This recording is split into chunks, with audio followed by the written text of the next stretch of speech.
Lugenda kubeera lunaku lwankya mutabani wa chairman Nyanzi hamunanga agenda kubeera ngate ayogerako eri bannamawulire ebibuuzo byaffe byonna betulina ajja kubeera ngate abiddamu oluvannyuma lw'okumusabula ku mutimbagano olw'okusisinkana President Yoweri Kaguta Museveni. Ssaawa zigenda kubeera 3 ajja kubeera ngate munnange ayogerako eri bannamawulire. Kaakati ffenna tulindirire okwogera kwa Good President Webakerere ate nga ye mwana wa chairman Nyanzi. Lwaki video eno tosooka nobeera nga ogimpeera like, sooka likinge mukwano ate olekeo obubaka bwawo mu comment section ku mawulire gaffe ge tuli mu kuba nti no tukutuusaako teweerabira n'okusubscribinga ku YouTube channel yaffe eno. Katubeere ng'ate tugendako mu bannaffe ababaka ba paalamenti okuteekako emikono kukyagendera ddala mu maaso mbu munnange NRM oba gavumenti eri mu kufulumya obukadde 100 bannange.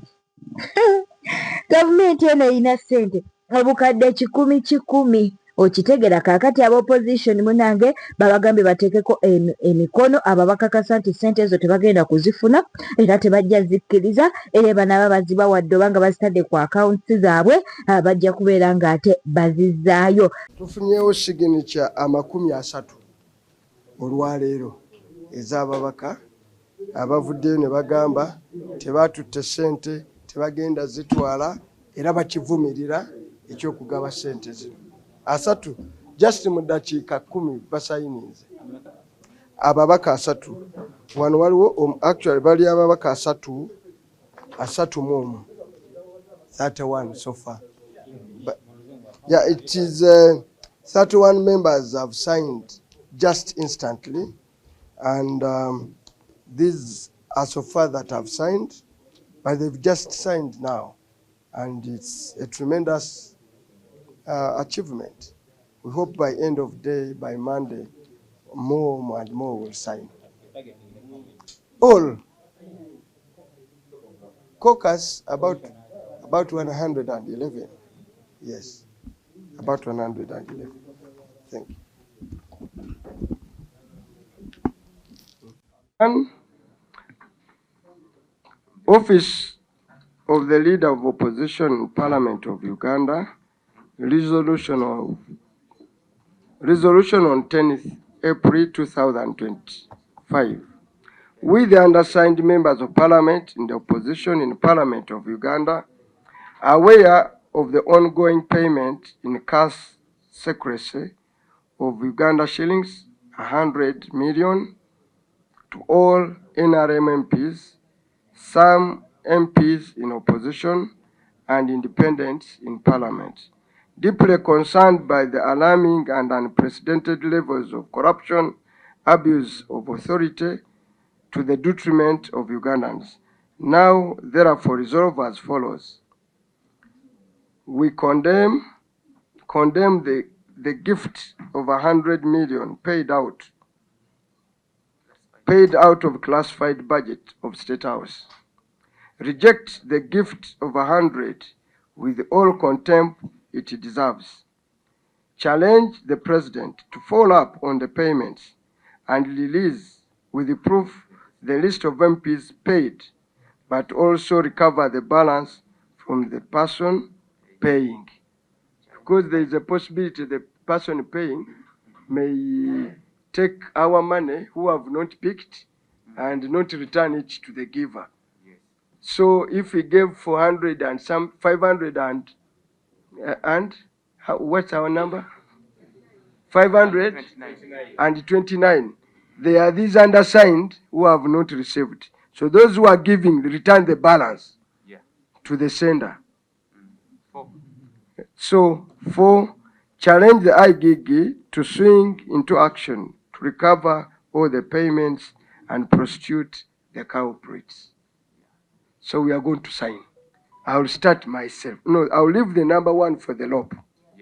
Because it's not around. I will sign as second. Chumi wuno munnange ali mu maziga amaziga gamuyiseemu wajjukidde obulumi bwe yayitamu nga bakola collabo ne spicediana. Jjukira nti no spicediana yagenze ku YouTube channel ye oluyimba n'alugjayo kubanga Chumi abadde asusizza okuba nti naate amusabula akosa n'omulangira akosa n'okumuvuma ate nga Chumi ndowooza abadde alowooza nti ebizibu bye byonna byonna abinaggwera munange ku collabo gye yakola ne spicediana munange oluyimba ng'alugjayo.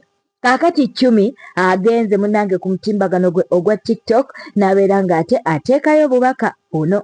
Kiba kibi omuntu okulwana ave mu mbeera embi naye ate nga waliyo alwana osigale mu mbeera embi.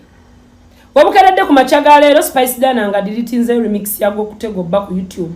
Era kinnyongedde era n'enkakasa nti mwalina ekigendererwa ekitaali kirungi. Mwakwata oluyimba lwange famire yange kwerya nange sawa zino kwendya. Nabagamba ndi mukazi munaku sirina mama sina tata sina famire. Nembagamba mikwano gyange famire yange. Abantu ne banjagala ne bakola oluyimba lwange gwokutesong ba DJ ne banjagala ba presenter TV radio nga sirina gwe mpadde yadde 10 yadde okutuukirira. Ne mukwata oluyimba lwange ne munkaka ne mulukola remix ne mugenda ku studio nga siriyo. Loja nonkubira simu tijangu tukole video. Nentuula nawe nekugamba Loja. Sigenda kugaana kuba nzize mbakolera ebintu bingi kubwerere. Nga temuyina kye mumpa nenge gwanga limanyi muyina kye mumpa. Nendakola obusolosolo bonna because of spicediana. Nga buli wanjagala njogereko eri spicediana temumpa budde. Loja ngondaga nyambe gwe. Nawe omuyimbi mubi gy'oli nga gwe Loja. Loja nenkubeererawo nenga simanyi nti oli mukunzannyira ku bwongo. Loja nga sinnabaako kyonna kyenjogera ku luyimba lwa remix nakuyita nentuula naawe era no parking emmotoka ewange kamera video zonna nzirina nentuula naawe nenkunyonyola nekugamba Loja okuva twakula remix sikyafuna yadde show tukoze tutya.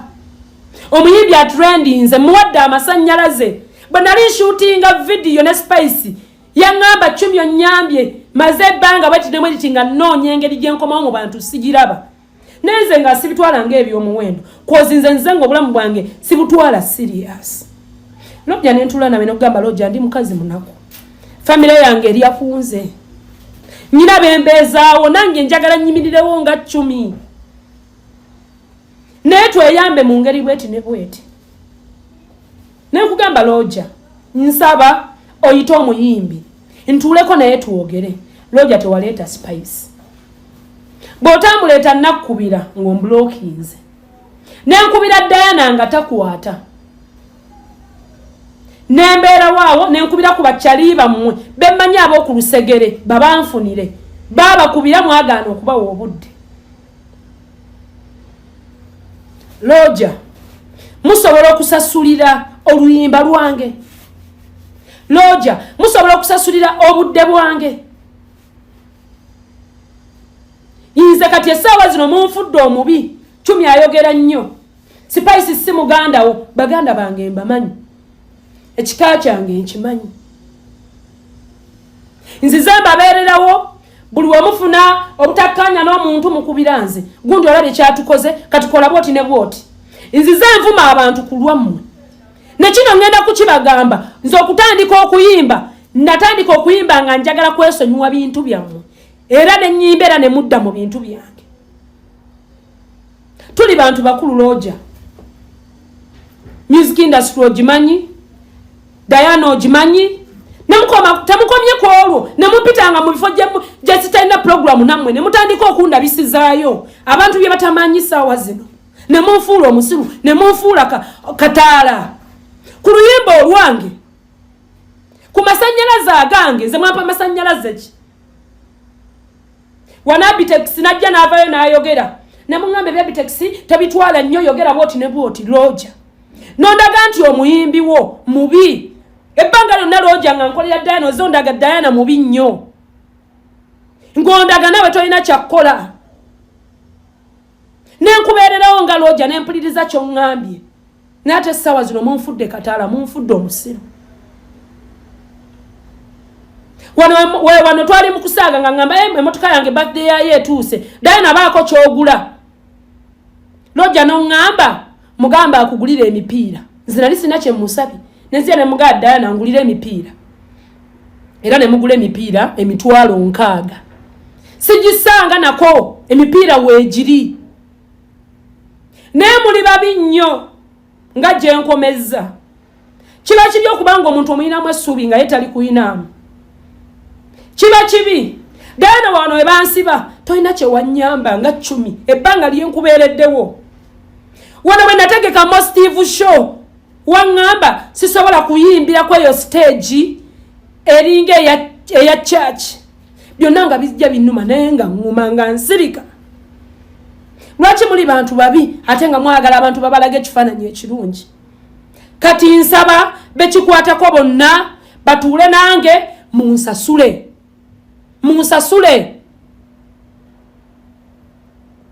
nalimbye n'omwana omulala artist remix upcoming nanfunamu nasobola okubeerawo nange nembeerawo munsasule kakati ye time byembadde byonna nze nsiriikirira ye time ensi ebimanye kuba mwatandise n'okusasula abantu banvume nze ne bamunanvuma ne bamunakola ki mbadde envume ebbanga lyonna nzize nga mpemula ebbanga lyonna tamwena kye mugenda kunkola kinnume Lojja bwe nakutuuza nagamba Lojja manyi okukola buli mulimu manyi okuyiiya ensi ze ndaba nga neeyiiya nga siriiko omukono gw'abantu wano ku TikTok abantu bazze bayamba ba TikTok abangi nze tewali gwe mwali mulabye nga zavudde yannyambye nti akutte miliyoni bweziti azimpadde enkole kino nze nwananga Chumi nga nkuba aso nga Chumi bangi bavuddeyo munnange ne batandika okusabula Spice Diana olw'okuba nti yaggyeyo oluyimba akatubeere nga tukuwa akatambi kano mukuta oluyimba muludiriitinze sente oluyimba lwe lubadde zimaze okukola lubadde mu $500,000 nga lugenda mu mitwalo 6 oba bagamba 6 oba 6 I don't know ezo sente zoogera mu Uganda 600 views mukwate sente oluyimba lwe lubadde lukoze mubaleebale mu 600 views muvaamu sente meka muzikwate muzibale muziwe MC Chumi period sente muzijjeeyo oluyimba lwe zimaze okukola buli kimu kivuddeyo ate essaawa zino mutulaga nti munyiize nnyo mugjeeyo n'oluyimba Spice Diana osobola okusasula MC Chumi byabadde nga kolera ku ntalo bashiba gadgets bashibaholics badde barana MC Chumi azituddengamu bwogwa ku media kuno n'azirana kyemungamba nti musobola obbulwa miliyoni 6 nga mukwata ne mugenda ne mukola charity ku bantu be mutamanya omuntu atatulangako mu challenge yo ng'okimanyi bulungi omuntu atulangako mu challenge yo n'ogenda n'ogula emicere n'ogenda n'ogula obuwunga n'otandika okugaba okulaga nti olina omutima omulungi ennyo kyogamba omutima ogwo gubuze ku MC Chumi nalabye mutandise osasula abaana ab'enjawulo ba TikTok batandika okwogerera MC Chumi naye nga that is not right Spice Diana if you're fair enough oluyimba mulugyeyo tukkiriza lubadde lugenda mu 600k views on YouTube mukwate sente ezo muzibaleebale muze zibadde zikoze muzikwate muziwe MC Chumi kubeera still ne sente ze zibadde zirukoze mubadde temukwatangako wadde 10 mukiwe MC Chumi musasule omwana yali abasabyeko ku kolabo yamwe ku remix yamwe had MC Chumi asked you guys okumuwa kolabo lwaki mubeera mukola emitima emibi weegityo omuwadde kikolabo kibi buli omu akivuma buli omu akyogerako buli omu akisabula ate on top of that instead of supporting her omugumye muli naye yennyini ne weyandibadde agamba mbunno ne weyandibadde agamba bannaye kolabo simanya remix yanyumye naye abantu bangi boogedde nga amazima galabikirako ddala nti eyo remix gye wamuwa teri ku mutindo gwa brand ya Spice Diana ate mu abanvuma mwekebere kuba waneeno they block nga sinaba kutowa order damonja samire nze nabagamba I don't harbor pigs and stupid idiots I do not harbor stupid pigs wano tebammanyiira moderator muli wa mutandiko kola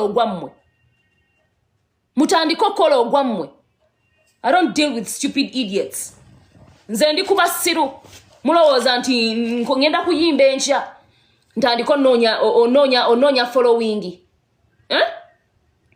Spice Diana and your people mukwate sente musasule MC Chumi Banaye abantu mwe mufiisa, banaye bantu mwe mufiisa. Kati spicediana mazima ddala MC Chumi akyasobola okurecordinga video naddamu n'ashootinga video empya ya gwokutesong panga gwokutesong bba aweddeko n'agiteeka ku YouTube. Already mwali recordinga dda video emaze ottambula ekyo n'amanya nti kiwedde ekya video. Mu kibozibozi kyaffe kkiriza ate tugendeko ewa Pastor Rosias Bujingo ali mu kwogerako eri abagole kano kamu samanga kadali ngoga nti awedde ketugattidwa awedde ne Metroni yennyini amwagala abawala ojjobalaba abajja ku mbaga oba embaga niyo bagamba nti amabeere galina kubeera bweru ate baagala haaga bazza amabeere gali bweru bali ku mwami wo baneko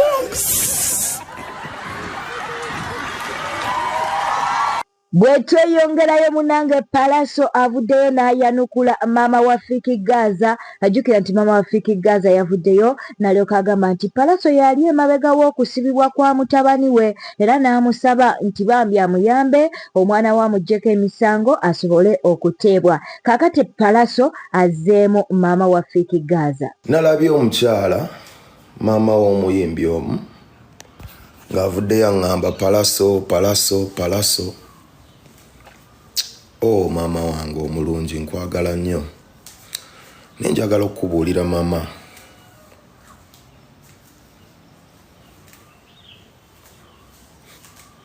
Tabani wonna muwoninga emirundi mingi. Ave mbyekya enze nabimujja namu ate saalabako ku video ng'ovaayo okuŋŋamba nti Palaso weebale kuyamba mutabani wange. Kuba ate munnange emikwano egimu gye namusanga nagyo nga Franka n'abalala sijja bamenya mannya. Waliwo ani sijja bamenya abaniga. Bambi baafa dda, bonna baafa bali mu ttaka. Waliwo ne yafudde jjo omu ku basoojazi bange omugaza yafudde bamukubidde emirimu yafudde Bambi. Ne munnange nange ndi muzadde kituufu.